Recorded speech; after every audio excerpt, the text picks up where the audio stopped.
encuentro en la orilla del lago de Galilea, en Cafarnaúm, porque hoy el Evangelio nos trae precisamente aquí. ¿Qué es lo que ha ocurrido en los últimos días del Evangelio? Bueno, pues la semana pasada, el domingo, escuchamos que Jesús estaba con los discípulos en Cesarea de Filipo. Eso es pegado a lo que hoy es Siria. Y después de eso, no escuchamos en el Evangelio, pero fue la transfiguración del Señor. Jesús allí en Cesarea de Filipo había hecho el primer anuncio de la pasión. Pedro se rebeló contra eso, Jesús lo regañó. Después de eso, Jesús les dio un retiro de unos días ahí en el Tabor, la transfiguración, bajaron del Tabor con esa experiencia maravillosa y Jesús curó a un muchachito que estaba poseído. Eso ocurrió, pero no lo escuchamos en el Evangelio, porque eso se lee en otros momentos del año. La fiesta de la transfiguración fue el 6 de agosto y ya vienen a Galilea, pero es el último momento de preparación. Jesús ha estado formando a sus apóstoles aquí en Galilea, alrededor de este lago, principalmente aquí en Cafarnaúm. Ha tenido unos años ya de experiencia con ellos, transmitiéndoles su evangelio, enseñándoles y profundizando su relación cercana con ellos. Entonces, Jesús ya está en el último momento antes de ir a Jerusalén con ellos para el momento definitivo, para ir ahí a morir y resucitar. Entonces pasan un momento por Cafarnaúm antes ya de irse a ese gran viaje, último viaje a Jerusalén. Y están viniendo, atravesando Cafarnaúm, están atravesando Galilea, nos dice el Evangelio, y Jesús les hace el segundo anuncio de la pasión, les vuelve a anunciar lo que va a ocurrir en Jerusalén. Quiere prepararlos porque sabe que va a ser un momento muy duro, que no van a entender, que se van a confundir, entonces los quiere preparar. Pero también podemos decir que este anuncio de la pasión que se da en este momento es como lo que ocurre en una relación de pareja. En un noviazgo, dos personas se van conociendo y van profundizando su amor, se van acercando, pero luego tienen que alinear expectativas, es decir, hablar de sus planes de vida y ver exactamente qué espera cada uno de ellos de lo que viene en el futuro, cuál es el proyecto de vida que tienen. Y esto puede llevar a un momento de crisis de la pareja, porque pues hay ciertas cosas en las cuales pues no se está de acuerdo y cuando son cosas profundas, eso causa un problema en la relación fuerte. Las crisis no necesariamente son malas, muchas veces son muy buenas y necesarias cuando terminan bien. Y en este caso, pues había habido ya una cierta crisis allá en Cesarea de Filipo en el primer anuncio de la pasión. Y aquí Jesús quiere repetir el tema. Recuerden, ustedes están esperando un Mesías victorioso, ustedes están esperando que yo vaya a reinar y que ustedes van a ser mis ministros y que vamos a tener poder y que vamos a vencer y que nos van a aplaudir. Pero ¿saben qué? El Hijo del Hombre va a ser entregado en manos de los hombres y va a morir. Entonces aquí dice, lo van a matar y después de muerto a los 3 días resucitará. Pero ellos no entendían lo que significaba eso de resucitará. Era un concepto completamente inexistente en sus cabezas y en su concepción cultural y religiosa. Entonces ellos no entienden nada. Y hay un momento de crisis. Pero Jesús sabe que es necesario esto y quiere ajustar esas expectativas. Jesús se nos presenta en el Evangelio como el esposo, este que viene a casarse, ¿no? Tiene un amor profundo por su amada, que es el pueblo de Israel, el pueblo de Dios, va a ser la iglesia que él está fundando, el nuevo Israel, y él quiere en este tiempo de noviazgo que se da aquí, este es el lugar del noviazgo, Galilea, quiere que se entiendan mejor las expectativas. Y eso mismo hace con cada uno de nosotros. Tenemos nuestra relación, nuestro proceso de noviazgo con Dios. Y Él quiere que nosotros entendamos que su evangelio no es coser y cantar, que su evangelio no es simplemente que nosotros rezamos, nos portamos bien y Él nos resuelve la vida y todo se soluciona. Entonces Él insiste en esto y hace este anuncio de la pasión. Luego se nos dice algo interesante. Dice, ellos no entendieron aquello y les daba miedo preguntar. Ellos no entendían nada de lo que Jesús estaba diciendo, pero les daba miedo preguntar. Quedaron mudos. Ya no querían hablar, seguramente porque después de ver cómo le fue a Pedro en Cesarea de Filipo, cómo Jesús lo regañó y le dijo Satanás, pues tal vez obviamente dijeron, no, esto mejor no hablamos, no abrimos la boca, ¿no? E hicieron como si hubieran entendido, pero Jesús sabía que ellos por dentro estaban con un signo de interrogación gigante. ¿Qué es esto que está diciendo Jesús? En la versión de San Juan, de manera parecida, aquí en Cafarnaúm, después del discurso del pan de vida, lo mismo, Jesús dice, bueno, ¿y ustedes también se quieren ir? Pedro respondió, Señor, ¿a quién iríamos? Como diciendo, no entendimos nada, pero ¿a quién vamos a ir? O sea, seguimos contigo, aunque no entendemos. Esto pasó aquí, no dijeron nada, estaban con miedo, con dudas. Jesús quiere que nosotros manifestemos nuestras preguntas, que no nos callemos, que si hay cosas que no comprendemos, las saquemos a flote, que nosotros vayamos a la oración y la afrontemos, que no nos dé pena.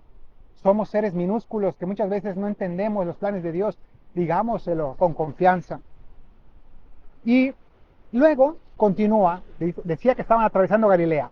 Y lo siguiente que dice el Evangelio es, llegaron a Cafarnaúm, donde estamos ahora. Y una vez en casa, entonces les empezó a enseñar, les hizo una pregunta. En un momento, vamos aquí para que vean la casa, que la hemos visto ya en otros momentos, en otras ocasiones, pero quisiera que aprovechemos ya que estamos aquí, al lado de la casa de Pedro, que era donde Jesús vivía, y está precisamente aquí. Esta que ven aquí adelante es la iglesia, hemos estado ahí adentro, desde esta iglesia se ve la casa por debajo y también abajo están las ruinas de lo que fue la primera iglesia, porque fue la primera iglesia del mundo en cierto sentido, porque Jesús vivió allí y ahí recibía a la gente y ahí les predicaba. Pero también ahí hubo una iglesia bizantina, después los cristianos hicieron ahí una iglesia octogonal y son las ruinas que se ven ahí abajo. Bueno, pues en esa casa Jesús vivía en Cafarnaúm con Pedro y Andrés, y ahí se reunía con sus apóstoles. Y hoy se nos dice que Jesús llegó a esa misma casa, se sentó con sus apóstoles. Vamos a ver lo que se nos cuenta aquí. Dice lo siguiente. Jesús llegaron ellos a Cafarnaúm y una vez en esta casa, les preguntó, ¿de qué discutíais por el camino? Pregunta compleja. Vean, Jesús es un pedagogo, Jesús es un maestro, Jesús les va a enseñar y comienza con una pregunta. Jesús sabe de qué estaban discutiendo por el camino, ¿no? Jesús les había estado enseñando sobre la cruz, enseñando sobre el sufrimiento, que Él iba a dar su vida, y ellos no habían querido preguntar nada. Pero luego entre ellos, aunque a Jesús no le decía nada, entre ellos sí que habían hablado. A ellos no les daba pena, entre ellos, lejos, separados de Jesús, ellos sí hablaban con confianza. ¿Y de qué habían estado hablando? Dice, ellos no contestaron, aquí tampoco, se quedaron callados de nuevo. Este evangelio hoy, los apóstoles mudos, podríamos llamarlo. No contestaron, porque por el camino habían estado discutiendo quién de ellos era el más importante. Claro, les daba vergüenza. Después de que Jesús había hablado que Él iba a ir a sufrir, ellos en cambio estaban hablando de quién iba a tener más honor. Es decir, todavía no les había entrado nada del mensaje de Jesús. Todavía estaban en ceros y ya estaban a punto de irse después de años de formación con Jesús. Estaban a punto de irse a Jerusalén y no habían entendido absolutamente nada. Estaban ellos peleándose para ver quién era el más importante. Pues esa misma discusión que queda aquí en el Evangelio sigue hoy en la iglesia, sigue en la historia de la iglesia. Los seres humanos nos peleamos quién es el más importante. Las iglesias cristianas se pelean por quién tiene el primado. Los ortodoxos no aceptan el primado del Papa. Los obispos en Oriente pues están discutiendo cuál es la sede más grande, más importante, el patriarcado más importante. Pero luego, aunque los católicos Sabemos que el Papa es el sucesor de Pedro, sin embargo, luego también hay discusiones sobre que cuando que me van a dar un puesto, me van a hacer cardenal, me van a hacer arzobispo. Pero no solamente los clérigos, también los laicos muchas veces se pelean por qué puesto voy a tener en la parroquia, en el movimiento si yo voy a ser el director, el dirigente, el líder del retiro, esto, lo otro. Al final seguimos siendo exactamente como los apóstoles. Nos da consuelo de que ellos llegaron a ser santos, ¿no? Pero pasaron por esta etapa de inmadurez, de egoísmo. Y Jesús les pregunta, ¿no?, de qué habían estado hablando. Ellos no respondieron, pero Jesús sabía. Y entonces ya da por supuesto, no les hace pasar la vergüenza a Jesús, no les obliga a responder y simplemente les hace saber, yo ya sé de qué estaban hablando. Entonces les dice primero una enseñanza: quien quiera ser el primero, que sea el último de todos y el servidor de todos. Quien quiera ser el primero. ¿Quién es el más importante? Para Dios el más importante no es el que tiene más dinero, no es el que tiene más poder, no es el que tiene más liderazgo, no es el que tiene más rango, no es el que tiene más renombre. Para Dios la grandeza real está en quien es capaz de humildad, en el que es capaz de servir, en el que se pone al servicio de los demás, el que lava los pies de sus hermanos, el que se preocupa por los otros. Ese es grande. La pregunta es, ¿nuestros ojos ven esa grandeza realmente? ¿Admiramos al servicial, al humilde? ¿O nosotros todavía admiramos al que tiene poder, al que se impone sobre los otros, al que pone a los demás a servirle, al que tiene más dinero, al que tiene más rango, al que es más aplaudido, al que es más aclamado en las redes sociales o en lo que sea? ¿Nuestros ojos son como los de Cristo o son como los del mundo, que ve el glamour del mundo y aplaude eso? La gloria del mundo se acaba, se muere. La gloria de Dios está en el servicio. Quien no vive para servir, no sirve para vivir. Entonces, primero Jesús habla de que a los ojos de Dios el servicio es lo que te da el rango. Más sirves, más rango tienes a los ojos de Dios y en el reino de los cielos. Y luego les da otra enseñanza y les dice, acercando a un niño de aquí de Cafarnaúm, lo puso en medio de ellos, lo abrazó Jesús. Y les dijo, el que acoge a un niño como este en mi nombre, me acoge a mí. Y el que me acoge a mí, no me acoge a mí, sino al que me ha enviado. Se identifica con el niño. ¿Y por qué un niño? Sí, por la sencillez, pero sobre todo porque en la antigüedad el niño era alguien que no tenía ninguna importancia social.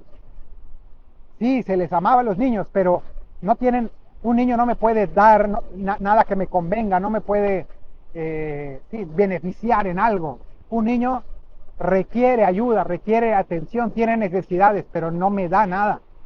Entonces, quien no busca su propia conveniencia, sino que sirve incluso a los que no te pueden dar nada, a los más pobres, a los más necesitados, a los que no tienen nada para pagarte, y los acoges, entonces esos son los que realmente son grandes a los ojos de Dios. Si nosotros ponemos nuestra prioridad en aquellos que menos tienen y que menos pueden, entonces Dios verá nuestra grandeza. Que el Señor te bendiga desde Sion, el que hizo cielo y tierra, en el nombre del Padre y del Hijo y del Espíritu Santo. Amén.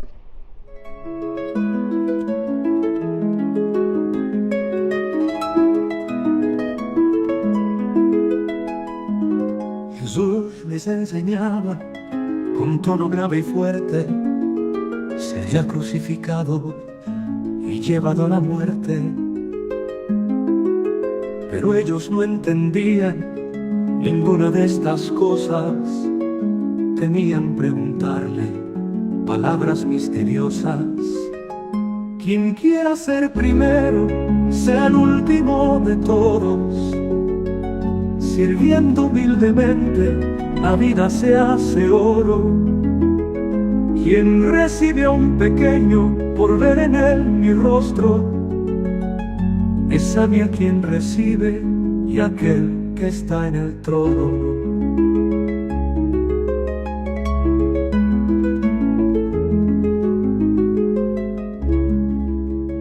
Que está estabais discutiendo ahora por la mañana? Les preguntó el Señor mientras ellos callaban. Los dejó avergonzados porque se disputaban. ¿Quién es más importante? ¿Quién es el que más manda? Quien quiera ser primero, sea el último de todos. Sirviendo humildemente, la vida se hace oro. Quien recibe a un pequeño por ver en él mi rostro, es a mí a quien recibe y aquel que está en el trono. Quien quiera ser primero, sea el último de todos. Sirviendo humildemente, la vida se hace oro. Quien recibe a un pequeño por ver en él mi rostro, es a mí a quien recibe y aquel que está en el trono.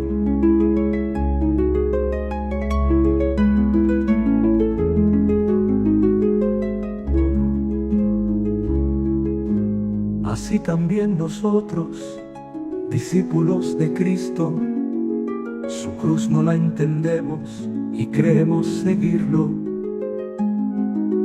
Buscamos ser primeros y ser muy relevantes, pero es el que más sirve, el que es realmente grande. Quien quiera ser primero, sea el último de todos. Sirviendo humildemente, la vida se hace oro. Quien recibe a un pequeño por ver en él mi rostro, es a mí a quien recibe y aquel que está en el trono. Porque solo el que sirve lo ha entendido todo.